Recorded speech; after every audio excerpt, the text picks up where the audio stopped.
All right, let's just jump right into this. Welcome to This Explainer, where we're going to take a really close look at the terrifyingly efficient world of Aldous Huxley's Brave New World. Normally when we think about creating human life, we picture this absolute miracle, right? A baby is born, and it's this profoundly natural, totally unpredictable organic event. It's a biological lottery that we genuinely revere. But in the source material we're digging into today, you can go ahead and forget about that cozy nursery. It is completely gone. Instead, it's been replaced by a cold, sterile factory floor. We're talking about the absolute definition of biological mass production.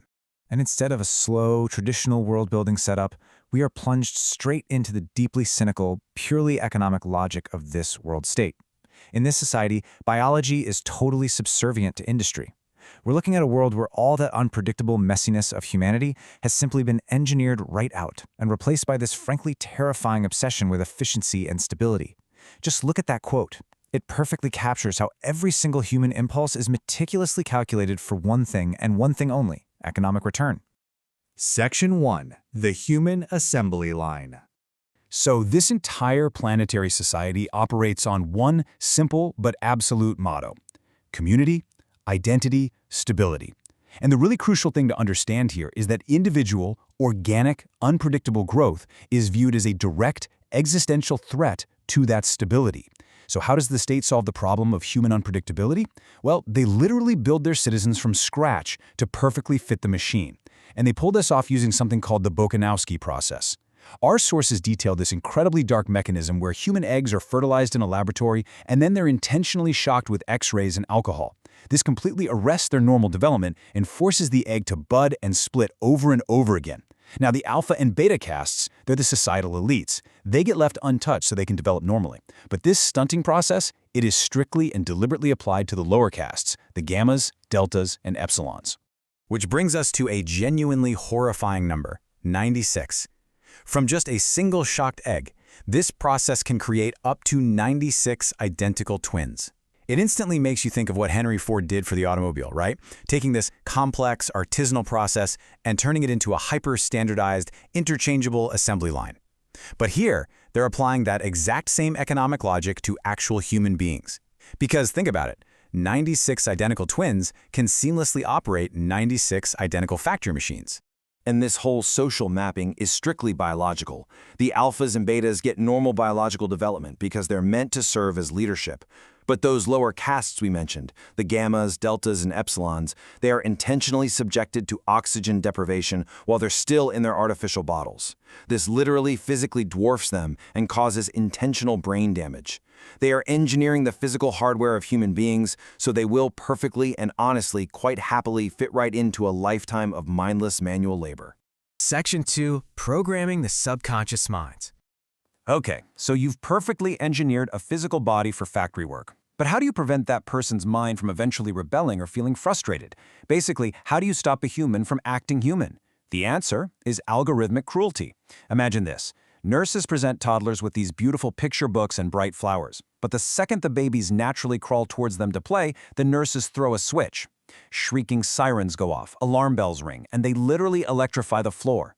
They shock the infants over and over until they are completely terrified of nature. Why go to such extremes? Well, because if they love the countryside, they might just go sit in a field for free.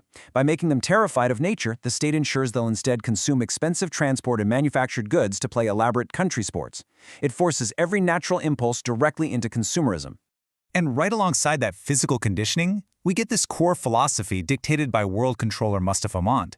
History is bunk. To keep everyone's minds perfectly pliable, the world state entirely eradicated the past.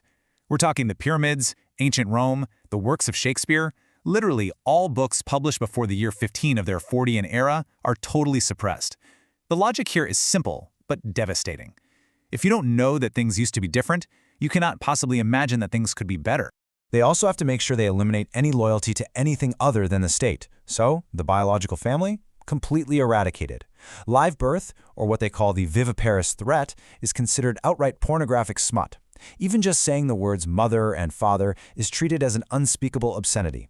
In this society, living with a biological family is viewed as this squalid, suffocating prison that just reeks of insane emotion. And the reason for this is that organic parenting inherently creates strong loyalties to the family rather than the state, and any outside loyalty causes social instability. So, with the biological family completely out of the picture, the state steps in as the ultimate parent, and they do this using hypnopedia, which is basically sleep teaching. Think of this as literally hacking the human hard drive. They whisper intense class prejudices and consumer maxims into children's ears hundreds of thousands of times while they're fast asleep. This entirely bypasses the critical waking brain and installs phrases like ending is better than mending.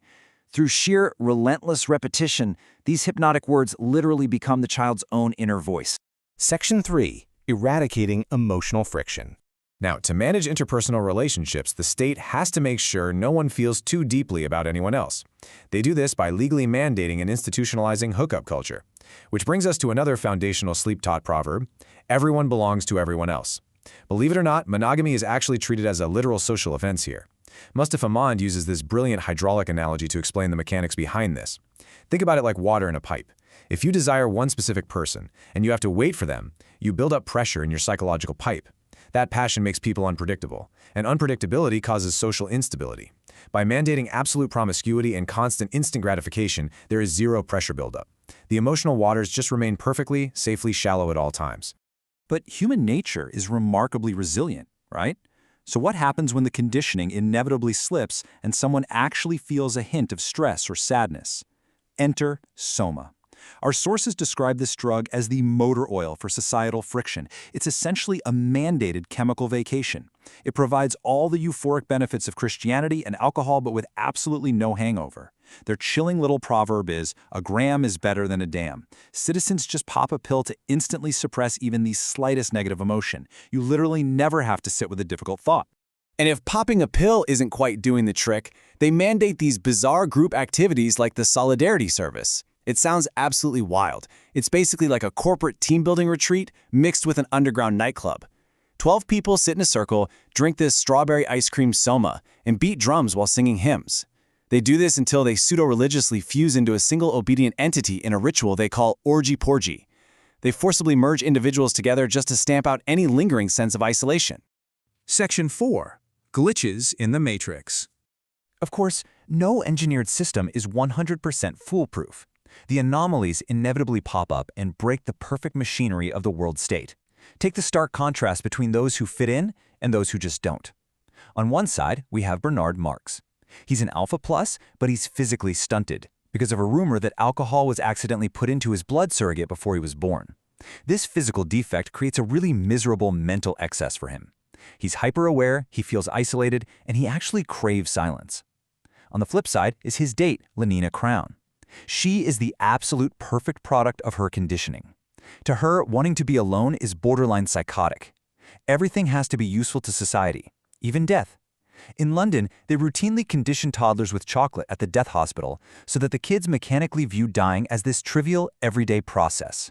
So naturally, their radically conflicting worldviews completely collide when Bernard takes Lenina on a trip to the Savage Reservation in New Mexico. This trip is a massive traumatic shock to Lenina's system. They pass through a high-tension electrocuting wire fence, and suddenly she's face-to-face with raw, unanesthetized suffering. She sees dirt, disease, and people who are actually visibly aging. When they witness this syncretic religious ceremony that blends indigenous traditions with an eagle and Jesus, and they see a young boy being bloodily whipped, it completely short-circuits her conditioned brain. In her world, pain has absolutely zero utility, so she has no idea how to process it.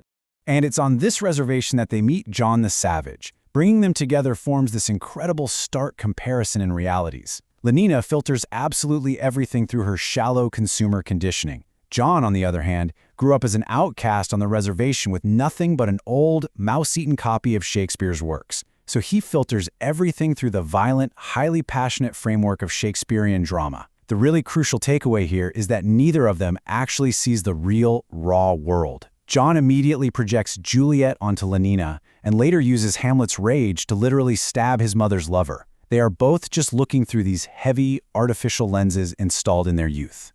Section 5. The System versus the Glitch.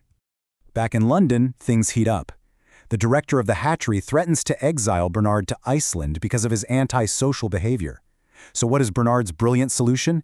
He brings John and John's aged, soma-craving mother Linda back to London to use them as living weapons to save his own skin.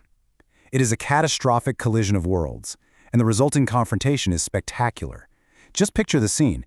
They are in the sterile fertilizing room, which is the most high-status room in the entire center. Right as the director is publicly humiliating Bernard, Bernard brings in John. John falls to his knees and drops the ultimate unspeakable obscenity on the director, simply looking up and saying, "My father."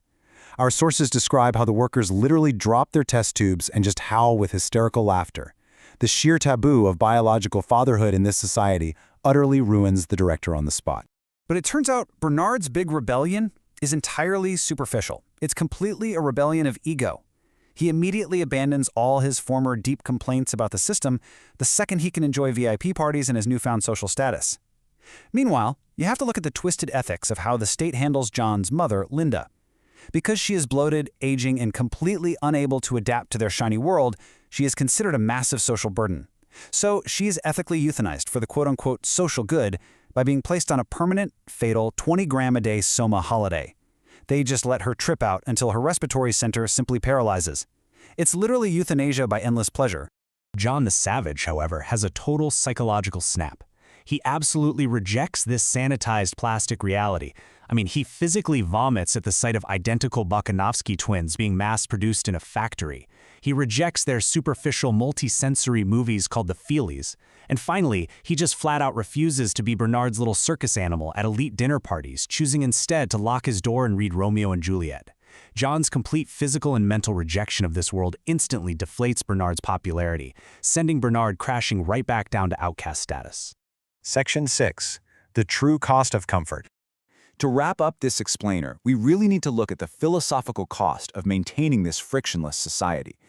At one point, Controller Mund reads his brilliant new biological paper that explores the concept of purpose, the idea that life might actually have a goal beyond just maintaining the status quo. And what does he do? He immediately censors it.